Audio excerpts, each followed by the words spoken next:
professora Maria Lúcia, nossa presidente, querida amiga, professora doutora Rita Cortez, presidente do Instituto, depois o professor Derraman. Em primeiro lugar, minhas palavras de agradecimento por este honroso convite de voltar a esta casa para falar com meus eminentes colegas sobre esse tema, a importância do estudo da filosofia no direito. Gostaria de salientar preliminarmente que, se existe um locus privilegiado para se discutir filosofia no direito, é o Instituto dos Advogados, que é uma instituição secular que se estabelece entre o pensamento jurídico brasileiro e a prática, ou a realização prática desse pensamento nos nossos tribunais. Quando nós estamos na universidade, nos dedicamos à prática forense, nos concentramos exatamente nessa atividade prática e muitas vezes descuramos do estudo, até porque passamos 5 anos na faculdade estudando. Por outro lado, a academia se afasta, por vezes, da prática forense e se estabelece um fosso entre a academia e a instituição prática do direito. E o IAB exatamente está entre a academia, que produz uma reflexão filosófica ou sociológica sobre o direito, e a prática dos nossos tribunais. De modo que minhas primeiras palavras são para salientar a importância do Instituto dos Advogados Brasileiros como lugar, locus privilegiado de uma reflexão sobre o pensamento jurídico brasileiro. Essas fotografias, esses quadros, representam a nata do pensamento jurídico brasileiro. Eu me sinto sempre um pouco intimidado ao falar desta tribuna, porque vejo acima de mim todas essas grandes figuras que construíram o pensamento jurídico brasileiro. De modo que todos os encontros que nós possamos ter nesta casa sempre nos levam, ou devem levar, a uma reflexão sobre a história do pensamento jurídico brasileiro. Mais importante, até porque nós todos, na área acadêmica e na prática, sempre citamos pensadores, juristas estrangeiros. A não ser a nossa atividade corriqueira no fórum, em que nos referimos a alguns juristas brasileiros, na área acadêmica, nós sempre privilegiamos os pensadores estrangeiros, como se nós não tivéssemos capacidade para refletir sobre a realidade jurídica brasileira. O tema que me foi proposto é a importância do estudo da filosofia no direito. Por que estudar a filosofia no direito? Por que a importância da filosofia? Eu começaria por perguntar o que é filosofia. Uma coisa interessante dos inúmeros livros que eu consulto, nunca encontrei uma definição que seja filosofia do direito. Há uma impotência, ou uma recusa, ou um reconhecimento da nossa natural incapacidade para definir o que é filosofia do direito. Eu pretendi dizer que, considerando-se as múltiplas definições de filosofia, nós podemos considerá-la hoje como uma reflexão sobre a realidade nos seus múltiplos aspectos. A pergunta filosófica preliminar a qualquer reflexão é: por que é o ser em vez do não ser? A filosofia é, assim, um saber que indaga, mediante a razão, a possibilidade de uma compreensão do sentido e de uma justificação última da realidade. O saber filosófico não se detém na relevância dos fatos, como é a realidade, mas reflete sobre a cognoscibilidade do sentido dos fatos, além dos fatos. Enquanto a ciência descreve a realidade como ela é, por meio de uma racionalidade empírica e descritiva, a filosofia usa a realidade de modo diverso. É também reflexiva, explicativa, justificativa, com o objetivo de refletir, explicar, justificar a realidade, enfim, aquilo que nos cerca. Também a ciência, por sua vez, tende à fragmentação específica, enquanto a filosofia tende a uma visão global. Eu me formei há 50 anos na Faculdade Nacional de Direito, instituição à qual eu devo tudo na minha vida. Comecei a estudar direito civil. Aproveito para agradecer o comercial que você fez do meu livro. Não, comercial não. Comecei a estudar direito civil logo no primeiro ano, quer dizer, há 55 anos que eu estudo direito, basicamente direito civil, e devo confessar, por favor, não espalhem, que cada vez tem menos. Há 55 anos que eu estudo direito civil e cada vez tem menos. Por quê? Porque o direito civil é a vida, é a prática. Nós hoje estamos vivendo aqui um momento de direito civil. Estamos ocupando uma instituição, uma sociedade civil, presidida por uma pessoa física, que no exercício dos poderes que a associação ou a instituição de confere nos permite utilizar esse espaço, houve um convite para as pessoas que quisessem perder o tempo com a minha palestra e vir aqui, de modo que cada um de nós, para chegar aqui, já fez hoje um contrato de transporte, de carona, de trem, de bicicleta, de automóvel, enfim. Quando nós saímos daqui, se a gente for num restaurante, vamos fazer um contrato de prestação de serviços, se não pagarmos, nos abre um contrato de crédito, então, naquele momento são vários contratos que se fazem, nós estamos vivendo hoje um momento de direito civil. Foi-me feito um convite, uma proposta de direito civil, me permitem, me dão um tempo para eu falar direito civil, é uma autorização que se concretiza em se escutar um professor que talvez diga alguma coisa de novo, provavelmente não. Então, tudo isso é direito. Ora, nós não refletimos sobre esse momento, nós não refletimos sobre a possibilidade desse momento, mas tudo vive do direito. Na nossa universidade, nós recebemos uma massa de ensinamentos, sugestões, tudo departamentalizado, mas nos falta uma visão unitária de tudo isso. Quando nós saímos da faculdade formados, nós perguntamos, e agora? A reflexão que talvez a filosofia nos permita é extremamente útil para que a gente possa compreender não só a importância da profissão que nós escolhemos, mas principalmente a nossa importância como cidadãos. O que é que nós vamos fazer como profissionais do direito? Qual a importância da nossa contribuição? Tudo isso passa por uma reflexão. Essa reflexão está no âmbito da filosofia. Quanto à importância prática, o estudo da filosofia nos ensina a pensar com maior clareza sobre o conjunto de problemas. Pensar filosoficamente é útil em muitas situações, porque o intento de pensar com clareza é analisar criticamente os argumentos a favor ou contra de uma determinada posição. Mas é especialmente significativo no âmbito jurídico, já que, por sua atividade, os profissionais do direito, sejam advogados, juízes, promotores, desembargadores, sustentam razões a favor ou contra determinada posição com o propósito de convencer. O advogado, o juiz, o promotor, visam o convencimento. O que o advogado faz quando propõe uma ação, quando faz uma sustentação oral? Ele quer convencer o juiz da procedência das suas razões, na defesa do seu constituinte. Quando o juiz dá uma sentença, ele procura convencer a sociedade da justeza da sua decisão. Se não me engano, o artigo 489, que é o do Código de Processo Civil, diz como é que deve ser feita uma sentença, o que é que o juiz deve observar, porque ele tem de prestar contas da sua atividade intelectual, tem de justificar porque decidiu. O advogado ou a parte que perder recorre, o desembargador, o ministro do Tribunal Superior, vai dar um voto em que demonstra o seu convencimento acerca daquele problema e tenta convencer os seus pares da justeza da sua decisão.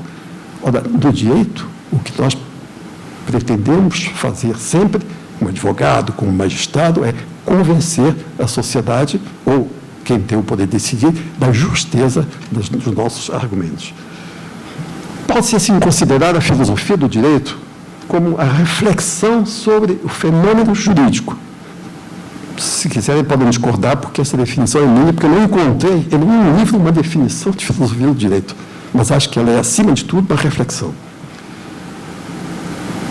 Uma reflexão sobre o fenômeno jurídico, na sua essência, na sua razão de ser, nos seus fundamentos, nos seus princípios, nas suas regras, nos seus conceitos.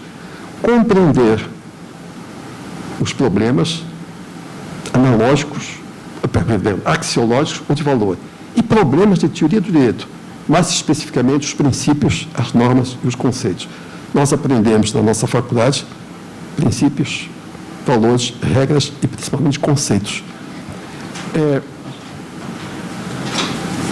Por que estudar filosofia no direito? Uma das razões pelas quais a filosofia pode nos ajudar, que no final acentuaria isso, é nos ensinar a raciocinar juridicamente.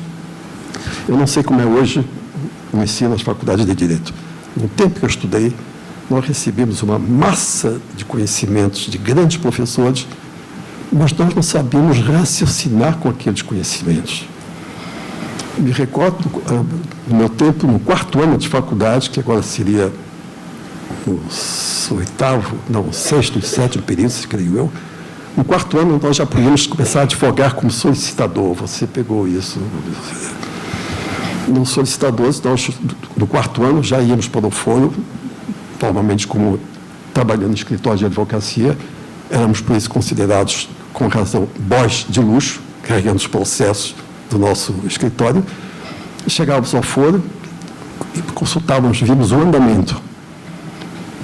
E nós olhávamos, pelo menos eu olhava com um grande respeito e admiração, aqueles advogados de cabelos brancos, idosos, corcundas, carregando processos, mas que eram respeitabilíssimos. Esses advogados entravam no foro, entravam nas varas, o oficial de justiça se levantava e dizia: doutor, já fiz a citação, eu não encontrei, não fiz a citação, vou levantar uma hora certa. Eu ficava olhando aqueles advogados lá, e um deles uma vez me disse: meu filho, não se preocupe não, daqui a 10 anos você vai saber fazer uma petição inicial. Eu disse: daqui a 10 anos? Porque aquele advogado com aquela experiência sabia que eram precisos 10 anos para aprender a raciocinar juridicamente, para fazer sua sustentação oral, para despachar com o juiz sem tremer, para ousar falar com o desembargador e justificar a sua pretensão. Ora, 10 anos, naquela época, nós levávamos para aprender a raciocinar, porque na minha faculdade, pelo menos, não sei como é hoje, nós recebemos uma massa de conhecimento de grandes professores, mas não sabemos como utilizar, como fazer um raciocínio jurídico. Ora, a filosofia nos ajuda a raciocinar juridicamente. Uma das coisas mais importantes. Só com a prática, com a experiência, que nós vamos adquirir como raciocinar juridicamente perante o juiz, perante o advogado. Como sustentar no tribunal.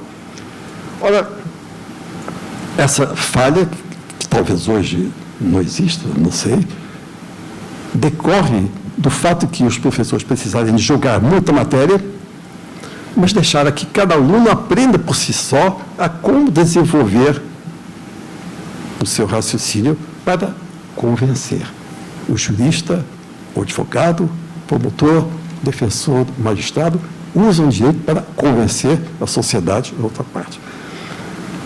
O problema central é a definição, para a filosofia, é a definição de direito. O problema que surge na cultura jurídica moderna. O que eu falo cultura jurídica moderna? Pessoal, desde que o direito surgiu há cerca de uns 20 séculos, talvez, ou mais, na Grécia, na Roma, o direito, principalmente o direito privado, sempre foi uma prática. Uma prática. Eu digo que no direito civil nada se inventa. O direito civil é conservador. Não que seja contrário a reformas, porque o direito civil apenas conserva o que já existe na sociedade. Não se inventa nada com o direito civil. O exercício da propriedade, a vida familiar, tudo isso leva ao direito. Enquanto no direito público, espero que nenhum publicista esteja aqui para me contestar, no direito público, um legislador pode inventar. Amanhã o ministro da Fazenda pode querer um novo imposto, que raramente fazem, né?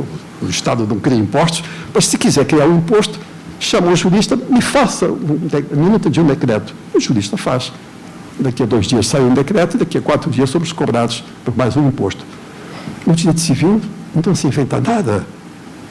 O direito de família, os juízes, o direito apenas formaliza as práticas que existem no direito de família. No nosso tempo, todos que temos cabelos brancos, não você, evidentemente. Não, também. A família é indissolúvel. Mas depois veio um jurista brilhante maluco, que foi Nelson Carneiro, e conseguiu implantar o divórcio no Brasil. Por quê? Porque esse jurista viu que muita gente se divorciava.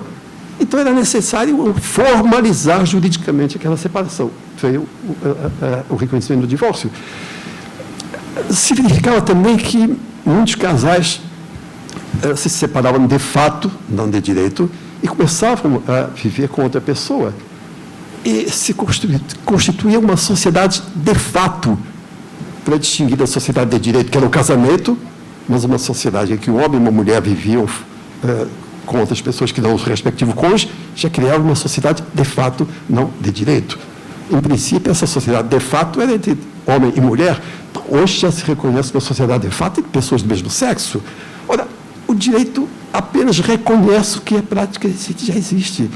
Do direito comercial, as práticas comerciais passaram a ser disciplinadas pelo direito. Antigamente, hoje em dia não se usa mais o cheque como garantia de dívida. A gente dava um cheque pré-datado, que juridicamente é pós-datado, mas todo mundo falava em pré-datado, mas é pós-datado, como sendo uma nota promissória, e o comércio vivia aceitando esse cheque. Ora, o direito, particularmente o privado, apenas existe para reconhecer o que a prática social já consagra. Isso principalmente no direito de família, que se verifica hoje. Ora, na modernidade, isto é, um pensamento a partir da Revolução Francesa, no século XVII, XVIII, surgiu a importância da ciência. E os juristas ficaram com um certo ciúme, porque não sabiam definir o que era o direito. Então, começou-se a considerar necessário definir e conceitar o direito à semelhança do que os cientistas faziam para suas respectivas ciências, física, química, matemática, etc., etc. Ora, atualmente, no modelo da complexidade, pessoal, no conhecimento nós temos vários paradigmas históricos. Tivemos o paradigma da modernidade, em que se cultivava a razão. Depois veio o paradigma da pós-modernidade, já no século passado, por volta dos anos 50, que era uma crítica aos modelos da modernidade. Então, tivemos a modernidade, a pós-modernidade. Hoje, nós vivemos sob um outro paradigma, que é o paradigma da complexidade, porque a vida é extremamente complexa, o que provoca novos problemas para os quais o conhecimento talvez ainda não tenha a resposta necessária. Atualmente, do ponto de vista da complexidade, pode considerar-se o direito como um conjunto de palavras, conceitos, categorias, institutos e práticas sociais que orientam a atividade intelectual do jurista no seu processo de criação da norma adequada à prevenção ou solução de determinado problema. Todos nós aprendemos na faculdade que o direito é um conjunto de normas jurídicas, etc., etc. Depois, os professores mais atualizados começaram a definir o direito como um conjunto de princípios e normas. Esta definição eu encontrei num jurista italiano que diz que tudo é tão complexo que o direito hoje é mais do que princípios e normas, é palavras,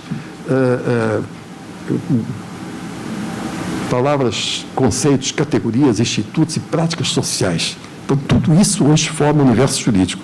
Ora, a amplidão, ou a amplitude desse conceito mostra para nós a dificuldade crescente que nós temos, nós todos, vocês e nós, juristas, para enfrentar os problemas jurídicos contemporâneos. Porque a sociedade é extremamente complexa. E um dos problemas que nós temos no direito é verificar se as soluções que o sistema jurídico já contém são adequadas para os problemas, para a solução dos problemas que a sociedade contemporânea enfrenta. O direito é, assim, uma ciência prática. Orienta e disciplina a vida em sociedade. Estuda a ação encaminhada a um fim, pelo que pertence ao domínio da ética. Tem origem nos costumes, nos atos, principalmente no campo do direito privado. A formação de direito. O que é o direito? Qual é a sua natureza, quais são as perspectivas de estudo? Podemos considerar o direito como um conjunto de prescrições com que se disciplina e organiza a vida em sociedade. Prescrições essas formuladas em regras dotadas de juridicidade, porque existem regras, como regras morais, que são não dotadas de juridicidade. Isto é, o caráter jurídico é o direito positivo. Ou também podemos considerar o direito como um conjunto de palavras, conceitos, categorias, como eu falei há pouco, que é aquela linguagem que nós utilizamos no dia a dia.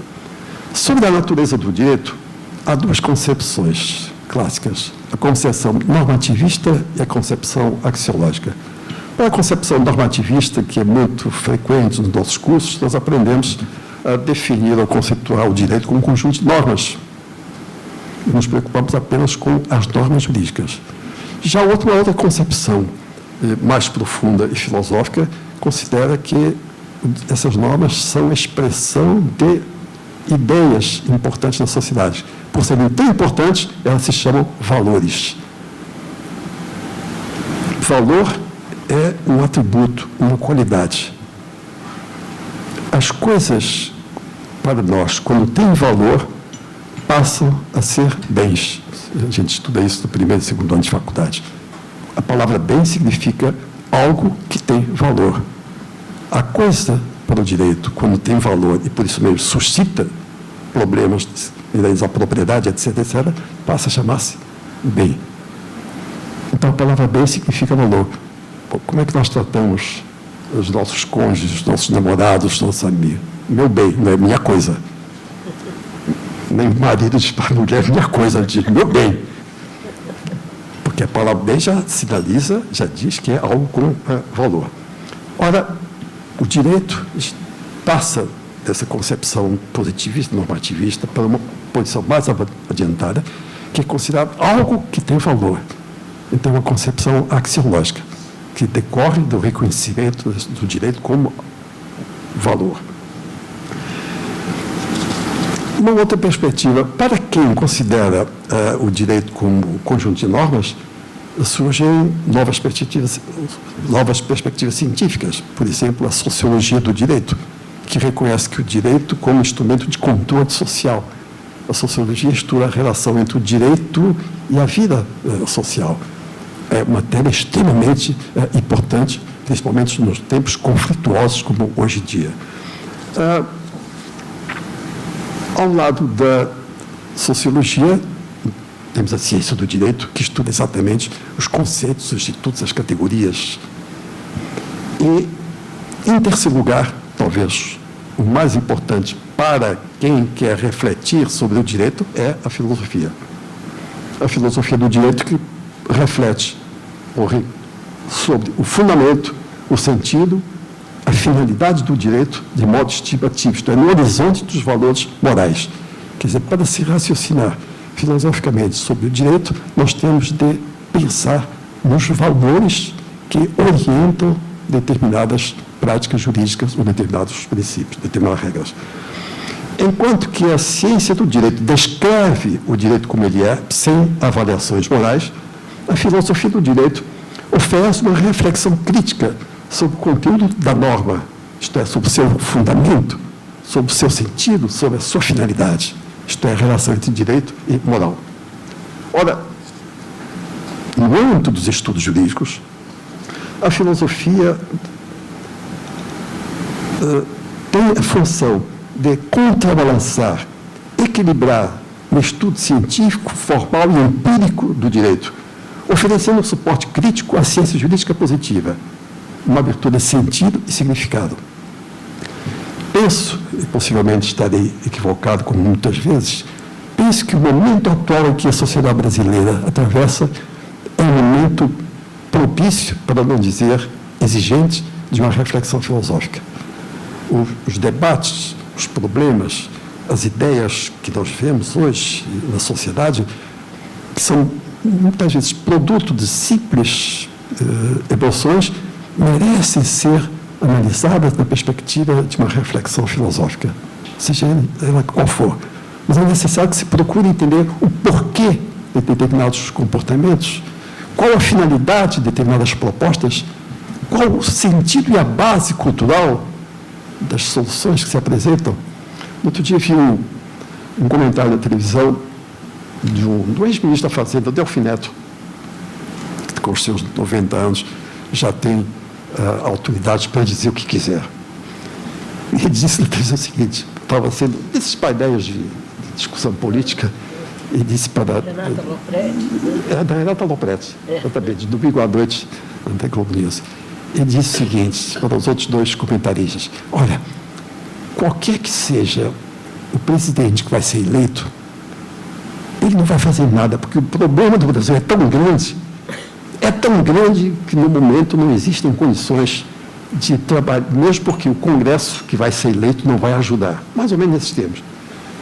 Não era uma crítica aos políticos, não, mas era a constatação que o nosso poder é tão grande que não se resolve em 5 anos. E eu, que não tenho, evidentemente, competência política para dizer, atribuo o problema do Brasil a uma grande causa, que é o problema da educação. Em 1930, nenhum de nós era nascido aqui.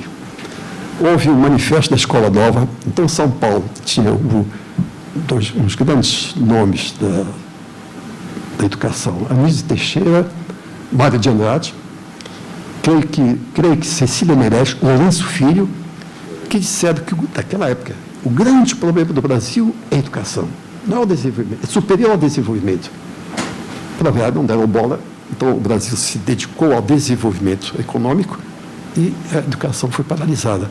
Aos 20 anos, por aí, Darcy Ribeiro e Brizola disseram uma coisa interessante: vamos colocar essa mocidade da escola, senão daqui a 20 anos não temos dinheiro para construir penitenciárias.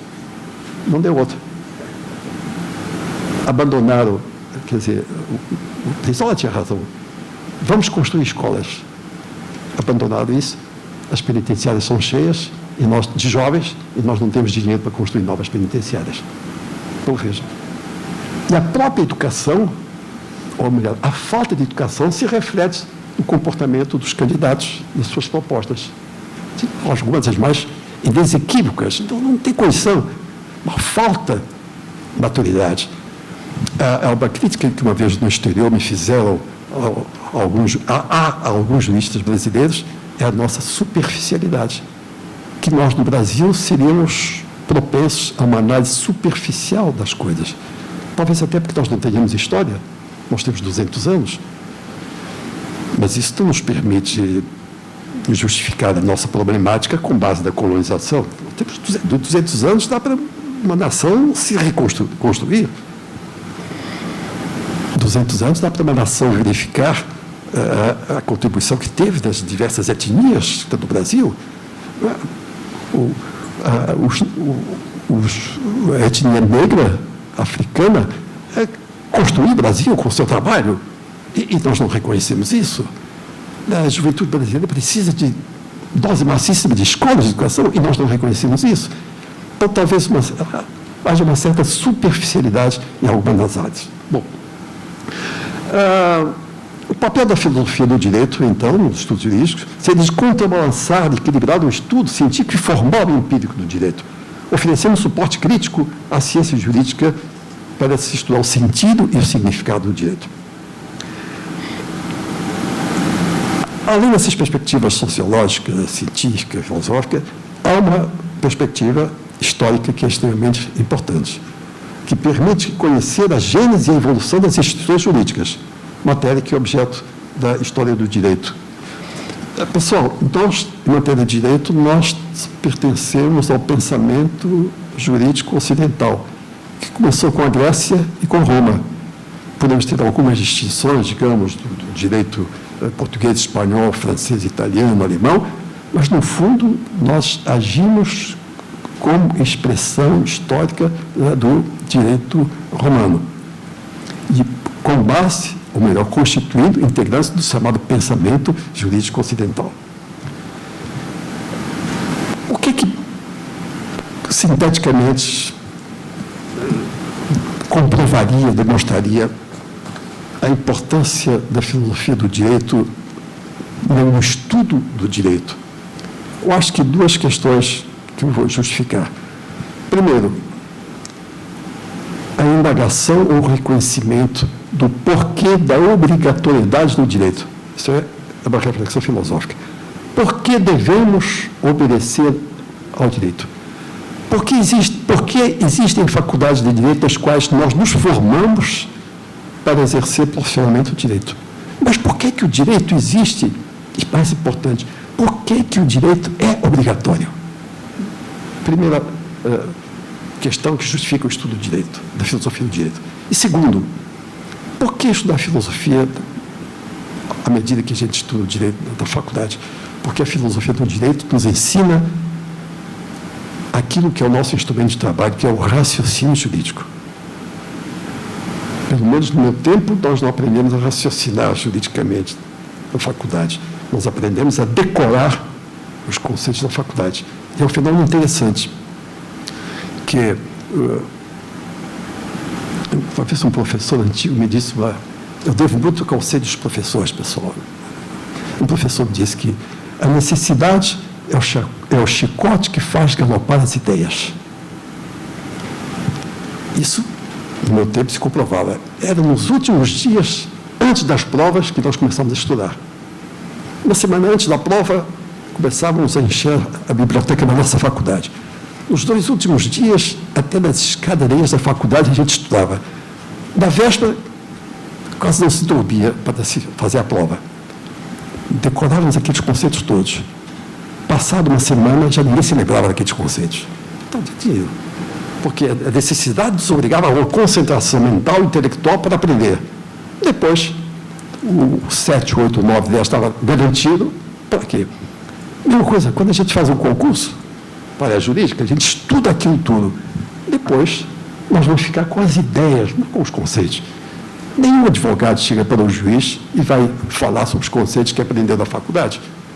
O advogado de família não chega, doutor juiz, porque o casamento é união de pessoas. O juiz não quer saber se é o que é, o juiz não sabe.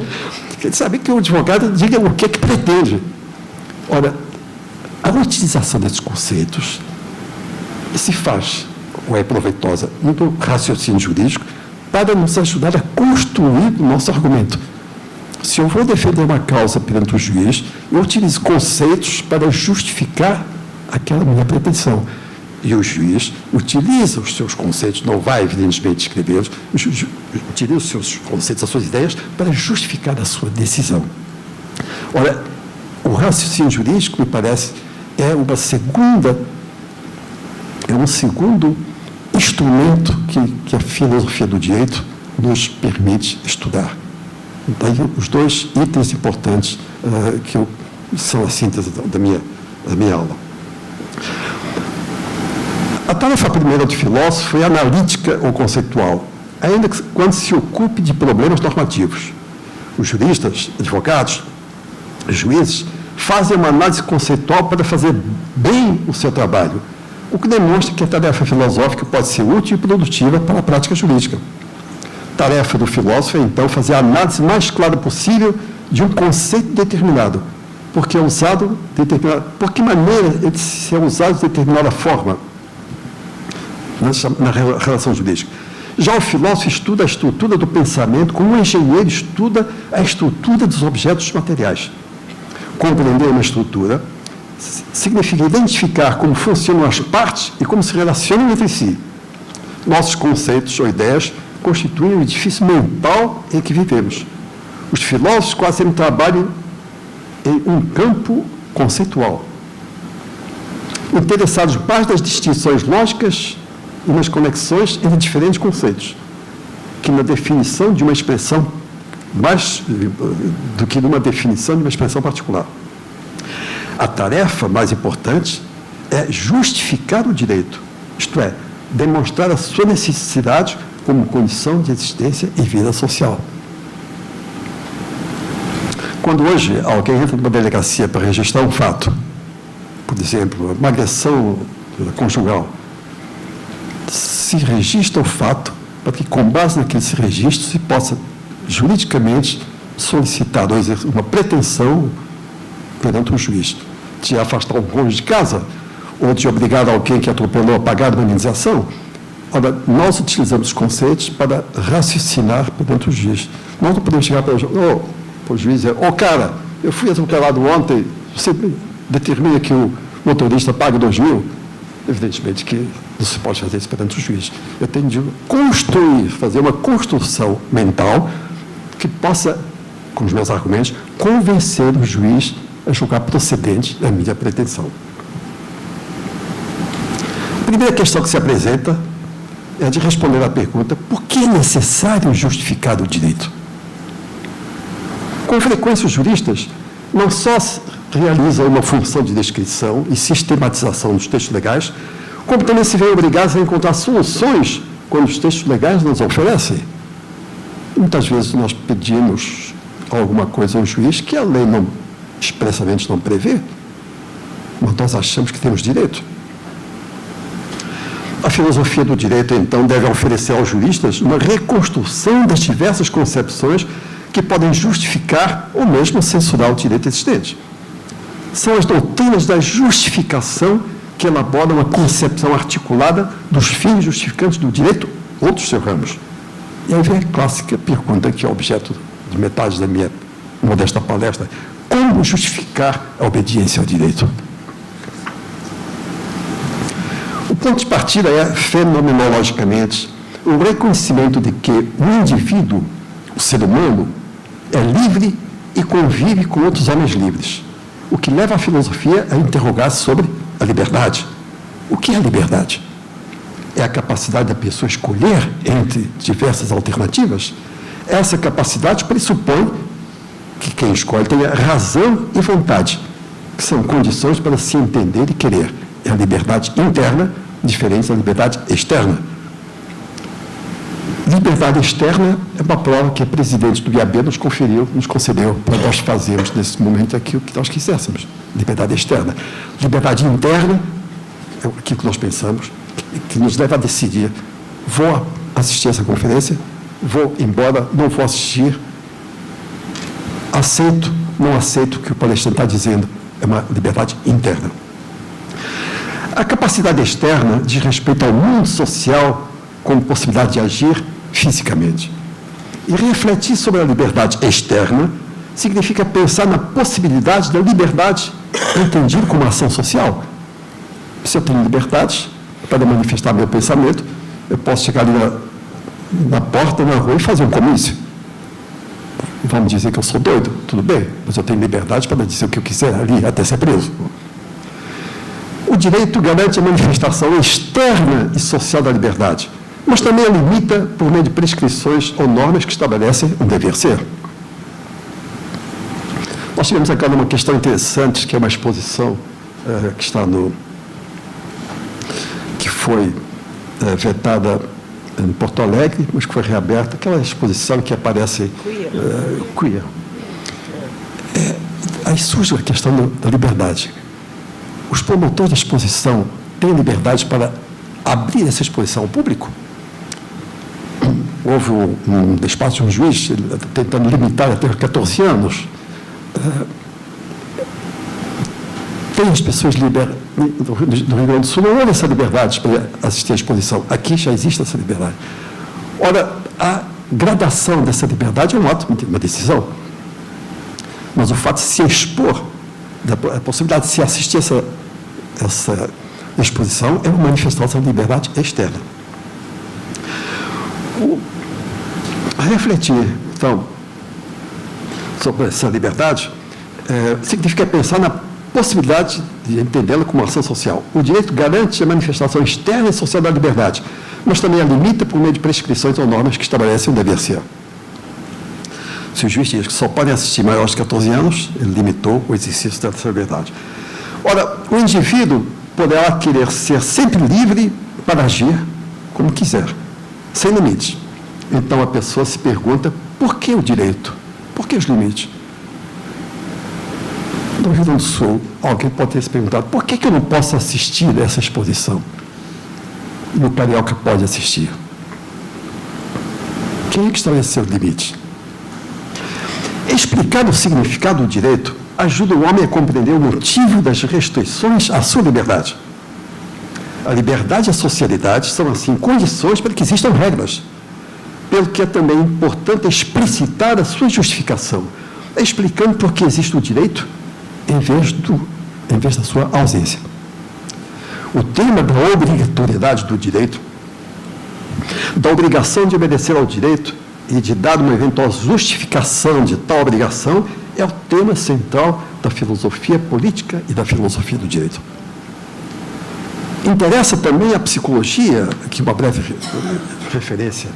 O professor Stanley Milgram, das universidades de Yale e Harvard, em 1961, publicou suas pesquisas e sucessivos estudos sobre a determinação do comportamento de indivíduos sujeitos a preceitos impostos por um sistema normativo hierárquico e autoritário que impusesse obediência em contraste com a consciência e os valores morais da pessoa. Chegou à conclusão de que um indivíduo que aceite a normativa estabelecida por uma autoridade reconhecida como tal, acaba por requalificar uma conduta perniciosa e ruim como justa e devida. O que ocorreu, e essas pesquisas foram decorrentes do Holocausto nazista. Esse professor fez uma série de pesquisas para descobrir até que ponto a imposição de uma ordem autoritariamente estabelecida pode condicionar o comportamento das pessoas, que passam, inclusive, a considerar justa ou razoável essa imposição autoritária. Isso foi em 1961. Em 1963, Hannah Arendt publicou aquela obra, já não psicológica, mas filosófica, A Banalidade do Mal, em que ambos também estudavam como se justifica uma ordem jurídica. Esse professor norte-americano, ele constatou e depois demonstrou que no regime nazista havia milhares de alemães que eram burocratas, oficiais, soldados, que praticavam atos que nós consideramos hoje horríveis, horrorosos, mas que praticavam com a maior naturalidade, porque se limitavam a cumprir ordens. Eles não estavam interessados em perguntar a si mesmo se aquela ordem do Führer, de que povos deviam ser massacrados, deviam ser repelidos, eles não estavam interessados nisso. Eles apenas cumpriam ordens. Alguns deles não aceitavam essas ordens, mas eram obrigados a cumpri-las. Então surgiu o problema, o interesse desse professor em verificar psicologicamente, não filosoficamente, de que modo uma ordem autoritária e injusta pode levar as pessoas a cumprir essa ordem e até considerar essa ordem justa. Vi outro dia se comemora agora 100 anos do nascimento de um grande maestro norte-americano, Leonard Bernstein, ou Bernstein, talvez a maior expressão musical do nosso século. E o Bernstein era um judeu, fugido da Alemanha, e ele dizia que adorava a música de Wagner, mas de joelhos, porque ele detestava Wagner, que era nazista, mas ele era apaixonado pela música de Wagner. Então ele odiava Wagner, mas de joelhos, por causa da sua música. O filósofo Heidegger é nazista, mas construiu um movimento filosófico. Grandes músicos que eram judeus fugidos, mas reconheciam, digamos, o valor da música desses musicistas alemães. Ora, muita gente que fazia parte do partido nazista podia nem discutir as regras do partido nazista, mas aceitava, e alguns até concordavam com isso. Ora, aí vem aquela questão, por que obedecer ao direito? Bom, no diálogo de Platão, do Critone, Sócrates recusa a sugestão, isto é, a questão da obediência ao direito não é dos nossos dias. O porquê obedecer, desde como apareceu. Adão e Eva.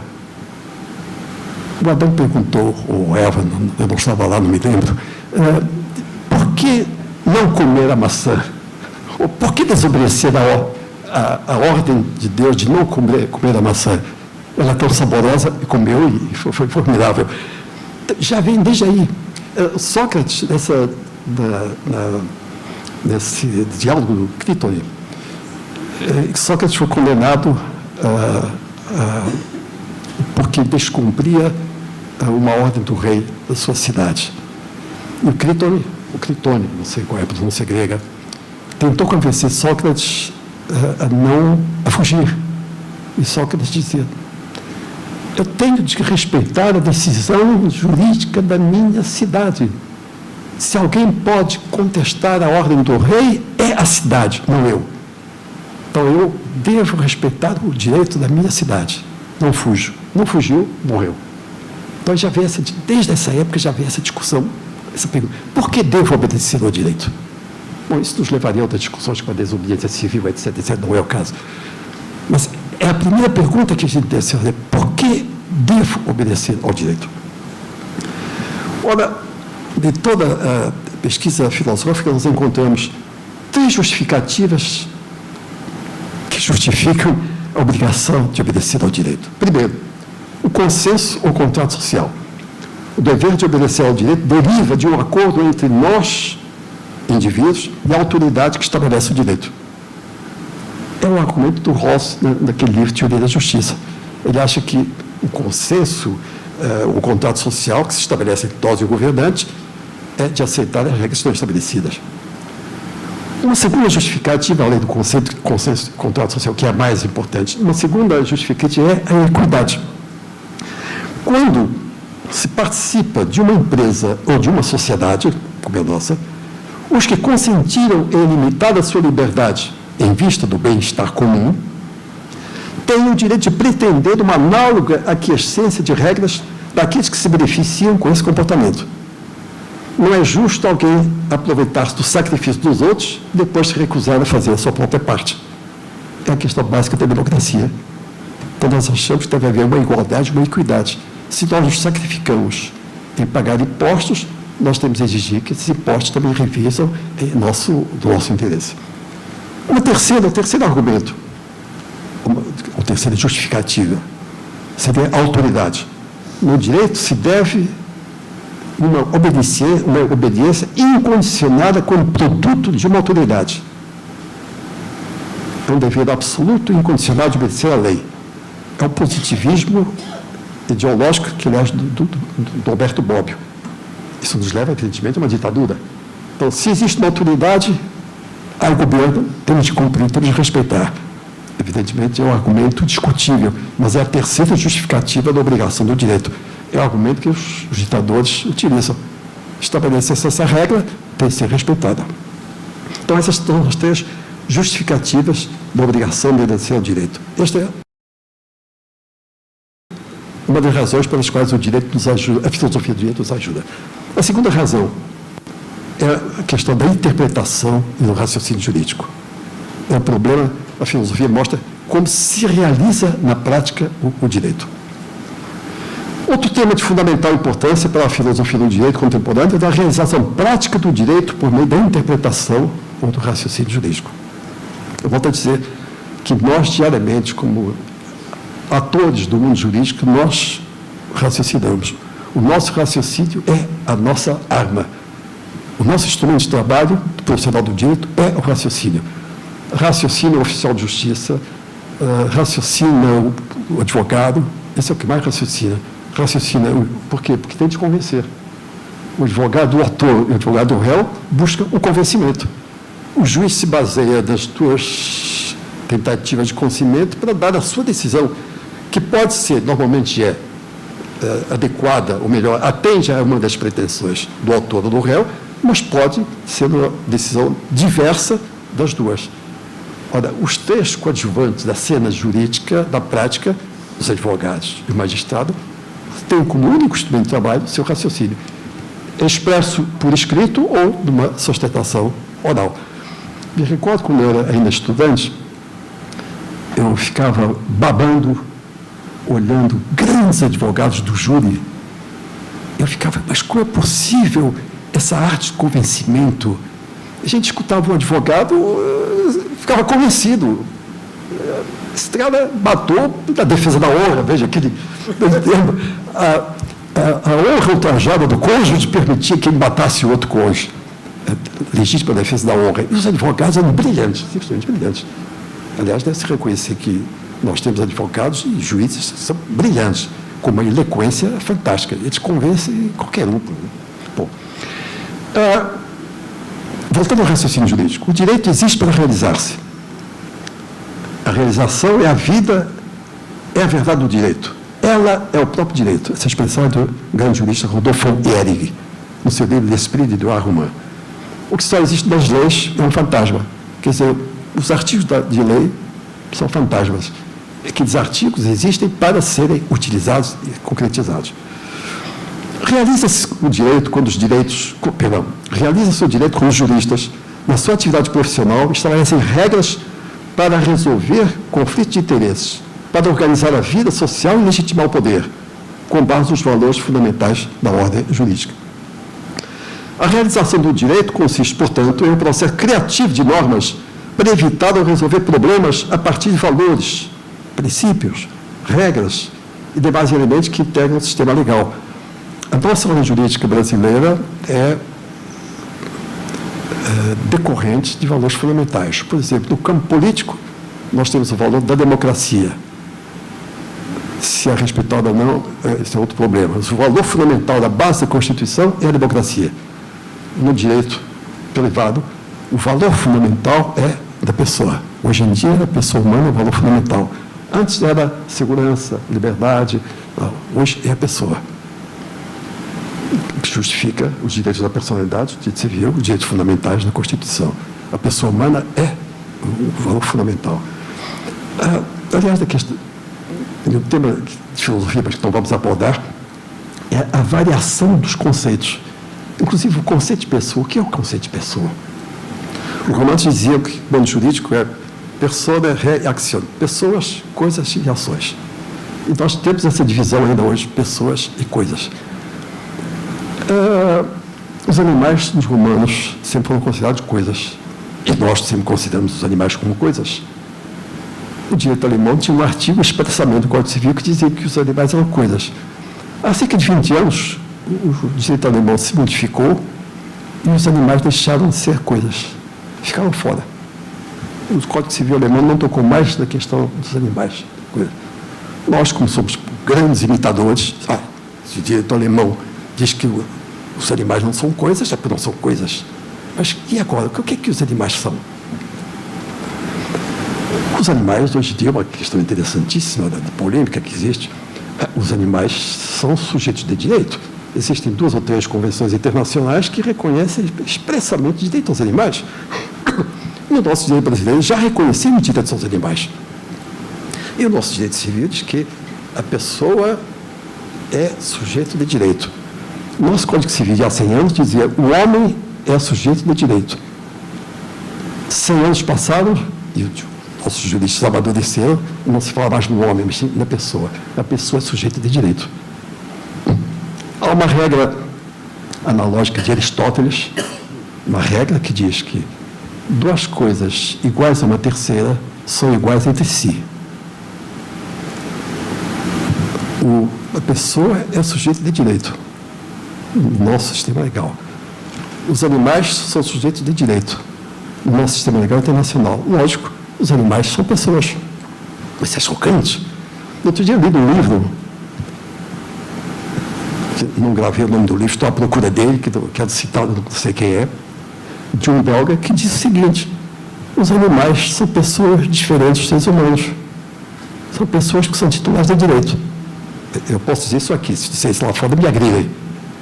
Mas os animais, esse jurista alemão, belga, que eu não gravei o nome, diz, eu fiquei surpreso com a coragem dele. Os animais são pessoas diferentes dos seres humanos. Eu pensei, mas direito brasileiro é a mesma coisa? Se a pessoa, o Código Civil, é sujeito de direito, se os animais têm direitos reconhecidos, os animais são pessoas. Só que, evidentemente, não são pessoas humanas, mas são pessoas.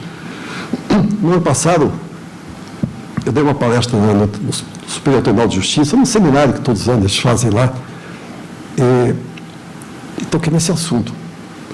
E lembrei, no auditório do Superior Tribunal de Justiça, que hoje em dia, das separações judiciais, dos divórcios, é frequente encontrar uma disputa para ver quem é que fica o animal de estimação, qual é o cônjuge com quem vai ficar. Porque aquele animal de estimação não é um animal de estimação, é uma pessoa para eles. Às vezes, se gosta mais do animal do que da outra pessoa.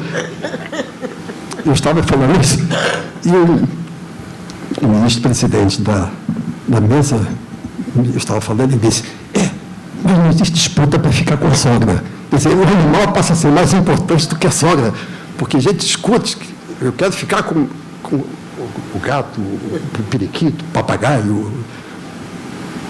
Ora, por quê? Porque ele é uma pessoa, às vezes mais importante, que faz mais companhia para um ex-cônjuge, um cachorro, um cãozinho de estimação, um gato, do que o outro ex-cônjuge. Ora, nós estamos numa evolução. Há cerca de 50 anos, eu não podia dizer que o animal é uma pessoa, seria apedrejado. Hoje em dia, não, você insultado, mas não apedrejado, evidentemente. Quando vocês vejam como as coisas vão evoluindo. Ora, voltando, a atividade criatória do jurista se desenvolve por meio de um raciocínio prático, assim chamado por se dirigir ao comportamento humano, visando obter um juízo concreto para decidir um caso específico. O raciocínio jurídico é, portanto, a atividade intelectual do jurista para criar uma norma jurídica concreta e justificar uma decisão judicial. O raciocínio se desenvolve para resolver um problema, um fato concreto da vida real, que deve ser resolvido pelo jurista. Existe, portanto, não só o conhecimento teórico, mas também uma criação. Quando nós raciocinamos, nós estamos criando uma possível solução, ou uma proposta de solução. Raciocinar constitui um dos principais exercícios do pensamento jurídico. O legislador dispõe, o advogado raciocina para argumentar e convencer, o juiz raciocina para motivar a sua decisão. O termo raciocínio designa, assim, tanto uma atividade mental quanto o resultado dessa atividade. Raciocínio jurídico é aquela parte do raciocínio prático ou ético que serve para produzir, interpretar e criar normas jurídicas. É, de fato, como coincide com a interpretação em sentido genérico. A codificação do direito tinha procurado reduzir o raciocínio dos juízes ao silogismo judicial, isto é, por meio da dedução. Em princípio, nos tempos quando se criaram os códigos são produto da racionalidade jurídica. Quando se surgiram os códigos, se procurava reduzir o raciocínio dos juízes a um silogismo judicial. O que é o silogismo? Se é A, deve ser B. Por meio de uma dedução. A dedução de uma norma da lei abstrata, que seria a premissa maior, e da proposição acerca de um fato concreto, seria a premissa menor. Se o cônjuge praticou adultério, está provado, consequência, deve ser decretado o divórcio. Esse é o raciocínio jurídico, digamos, da vara de família. Se os cônjuges se separam e um deles precisa de alimentos, consequência, deve ser estabelecida uma pensão mensal. Hoje ninguém pensa que o raciocínio judicial possa reduzir-se a um simples silogismo, porque a sociedade está tão complexa que a nossa realidade prática já não se satisfaz com o puro raciocínio dedutivo. Para os cultores do normativismo jurídico, isto é, aqueles que consideram o direito essencialmente normas, não valores, concepção hoje ainda dominante, embora objeto de crítica, o raciocínio é uma atividade lógico-dedutiva que se desenvolve por meio de um silogismo em que a premissa maior é a regra de direito, a premissa menor é o fato concreto da vida e a conclusão, a sentença do juiz. Esse esquema lógico configura o chamado raciocínio de subsunção. A realização do direito seria, então, o procedimento por meio do qual os fatos da vida se ligam a uma regra jurídica específica para a solução do problema. O direito reexercia quando conectado ao caso e convertido em sentença. Nessa mesma perspectiva normativista, isto é, norma jurídica como imperativo, se confrontam duas concepções, a que se deve referir rapidamente para melhor compreensão da mudança que a metodologia jurídica hoje propõe. A primeira clássica concepção própria do formalismo jurídico, que se considerava o direito apenas na sua forma externa, hoje, em vias de superação, distingue-se a criação do direito, que competiria exclusivamente ao poder legislativo, da aplicação do direito. Pelo menos no meu curso nós estudamos que, primeiro, uma coisa é a criação do direito pelo legislador, a outra seria a aplicação do direito pelo juiz. Esta aplicação do direito realizar-se-ia por meio do silogismo judiciário, pelo qual se passa da norma geral e abstrato ao caso concreto. Para a concepção tradicional, portanto, o trabalho do intérprete consistiria em transportar para o caso particular a decisão que o dispositivo já contém em abstrato, o que dependeria de se verificar a circunstância para a qual o legislador criou a norma. Matou, tantos anos de cadeia. Agressão física, tantos anos. Deixou de pagar a dívida, X. Aplicar o direito seria, assim, encaixar o caso da vida real da hipótese legal, que os alemães chamavam de Tatbestand. A previsão que a regra contém, do que logicamente decorreria a consequência jurídica. Transporta-se para o caso particular a decisão que abstratamente a norma jurídica contém por meio de medidas que em conjunto formam a técnica jurídica. Considera-se assim que no problema jurídico se configura, primeiro, uma questão de fato, que é um acontecimento da vida real, por exemplo, um acidente, ou um descumprimento de um contrato, ou uma infração dos deveres conjugais, ou de respeito à propriedade. E dois, uma questão de direito, questio iuris, que é a escolha da norma jurídica aplicável ao caso. Na primeira, indaga-se o que e como efetivamente aconteceu, fixando-se os fatos, isto é, o fato concreto, por meio de um relato. Na minha petição, eu vou relatar para o juiz que o inquilino do meu constituinte não paga o aluguel há 3 meses, pelo que eu peço despejo dele. Diz por isso que todo caso jurídico é uma história que o advogado conta ao juiz, ou ao promotor, ao jurista, enfim, e procurando-se a norma adequada à solução do problema e como realizado o seu conteúdo. Para uma outra perspectiva não normativista, desenvolvida, aliás, nos países do common law, o common law são os países que têm um direito anglo-saxônico, não existe oposição entre criação e aplicação do direito, como também não existe entre interpretação e aplicação, processos que se conjugam em uma insolúvel unidade. A realização do direito consistiria, assim, em um processo intelectual que, de modo dedutivo e indutivo, e por meio de uma interpretação criativa, se elabora, ou se elaborasse a norma adequada à solução do problema. Não se distingue, portanto, o ato de criar do ato de aplicar o direito. O processo interpretativo seria um só, o criador da norma jurídica para o caso concreto. Aliás, essa matéria que é da interpretação, é um trabalho notável do Dr. Gilbermano, dentro de uma concepção tradicional que foi historicamente consagrada no direito brasileiro. Deve advertir-se, porém, que essa operação lógica, que está o silogismo de subsunção, como chamam os alemães, pode funcionar apenas nas questões simples, em que facilmente se pode precisar a questão de fato e a questão de direito, combinando-se em um raciocínio de lógica formal. A vida real é muito mais complexa do que as leis podem prever, exigindo uma lógica específica, a chamada lógica dialética ou a lógica da argumentação, que nós não aprendemos, ou eu não aprendi na nossa faculdade, que opõe ao pensamento sistemático, quer dizer, baseado na ideia de sistema, o pensamento problemático, que se desenvolve a partir de problemas específicos. Contesta-se, assim, que a sentença seja a conclusão de um mero silogismo demonstrativo. O raciocínio dedutivo nasceu com o positivismo que presidiu a formação do nosso direito, que acentuou o aspecto sistemático e o pensamento axiomático dedutivo do direito no raciocínio judicial.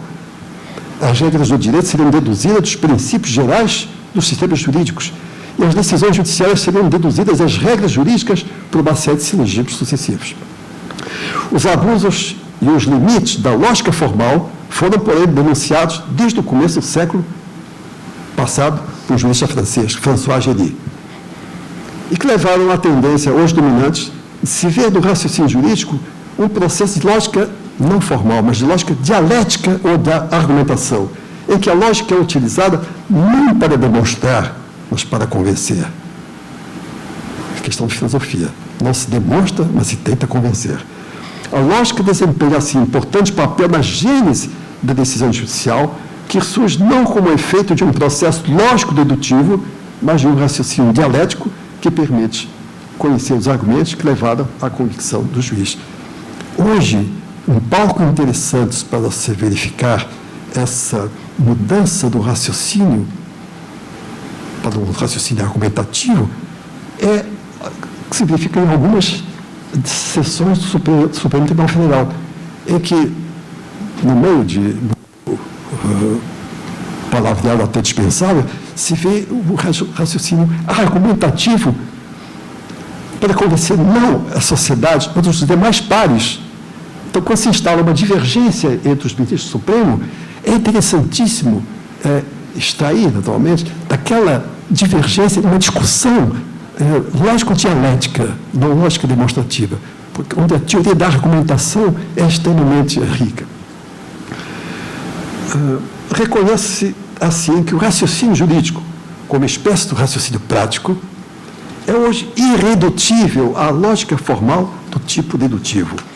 Ele combina elementos de natureza lógico-dedutiva, técnica de argumentação dogmática e elementos do tipo prático-argumentativo, no desenvolvimento do raciocínio dialético, partindo não mais da norma ou do sistema, mas do problema. Interessante que no raciocínio tradicional se partia da norma para o problema. Hoje em dia se parte do problema para se constituir ou criar a norma. Para a concepção dialética do raciocínio jurídico, esse deixa de ser uma simples dedução de silogística para transformar-se na busca de uma síntese que leve em conta o valor da solução e a sua conformidade com o direito. Sendo o argumento a expressão do raciocínio, desenvolve-se este por meio de um diálogo, uma argumentação, o que é próprio da dialética, considerada esta como a arte de discorrer ou argumentar por problemas ou contracomposições. Propõe-se, assim, a superação da concepção tradicional segundo a qual existe ao nosso dispor uma ordem jurídica pronta e acabada e que o juiz não mais teria do que aplicá-la ao caso concreto, para dela deduzir por subsunção a decisão concreta. O raciocínio jurídico caracteriza, então, por ser problemático, no sentido que se desenvolve em função de casos concretos, problemas, que o jurista intérprete deve solucionar ser prático, porque é em função do comportamento humano. O raciocínio deve ser também axiológico, por fundamentar-se em valores básicos do meio social e jurídico, e ser dialético e não demonstrativo, no sentido que parte de opiniões geralmente admitidas, sendo o trabalho do intérprete muito mais de invenção do que demonstração. Para concluir, devo assinalar que a tendência atual, embora reconhecendo a lógica formal, é para combater a concepção mecânica do silogismo, aceitando a contribuição da lógica dialética ou lógica de argumentação, que contesta uma aplicação rígida e inflexível das leis, embora respeitando a dupla existência do direito. Uma de ordem sistemática, que é a criação de uma ordem coerente e unitária, e outra de ordem pragmática, que é a busca de soluções ideologicamente aceitáveis e socialmente justas. Isto pode levar a uma revolução metodológica no campo do direito. No paradigma de aplicação própria do pensamento jurídico da modernidade, que tinha como coordenadas a norma como prius, o direito como sistema de normas dedutivamente aplicáveis, passando-se ao paradigma jurisprudencial ou da pós-modernidade, no qual o ponto de partida do raciocínio é o caso, é o problema, e os princípios e as normas, o seu fundamento. E a consequente decisão concreta, uma autônoma constituição normativa. Tudo isso é caracterizado o pensamento jurídico como razão prática e o direito como uma prática interpretativa criativa, reeditando, assim, a filosofia prática no campo do direito. Este processo de criação jurídica se orienta por princípios e regras, sendo que os princípios têm hoje especial relevo no quadro das fontes do direito, o que justifica a crescente importância do raciocínio jurídico e a necessidade de revisão da concepção tradicional. Termina-se essa modesta síntese com o que pretendia demonstrar a importância da filosofia na formação da jurídica brasileira. Muito obrigado. relação de fato.